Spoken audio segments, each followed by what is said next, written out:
هذه القصيدة مهداة إلى رويشة جمعان بمناسبة زواج أبنائه عادل ونايف.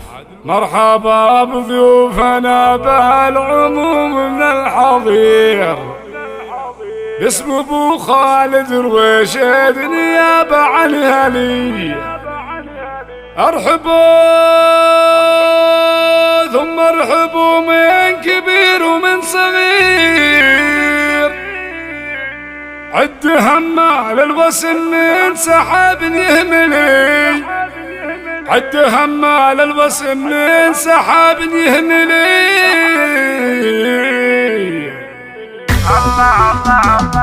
مرحبا بضيوفنا بالعموم من الحضير باسم ابو خالد رويشة نيابة عن هلي. ارحبوا ثم ارحبوا من كبير ومن صغير، عد همال الوسم من سحاب يهملي. المعز كان يرحب وانا اخوه الكبير، والكبير الله ولا غيره الوالي ولي.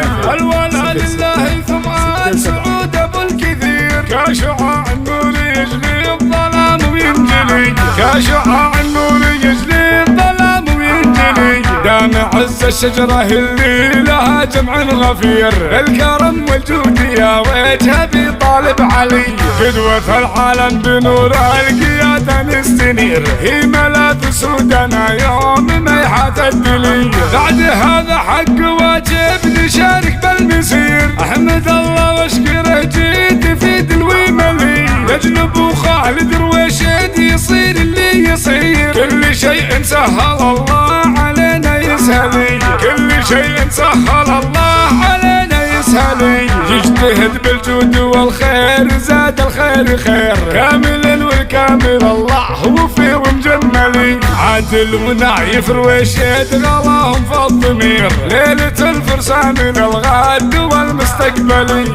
الله يبارك لكم يا سميع ويا بصير، تستجيب لدعوة الداعي اللي يعملي. واحد ما غيرك حدم بها الدنيا خبير، انزل القرآن على محمد منزلي، والختام المسك صلوا على الهادي النذير. الرسول المصطفى من خطايا وجهلي، الرسول المصطفى من خطايا وجهلي، والختام المسك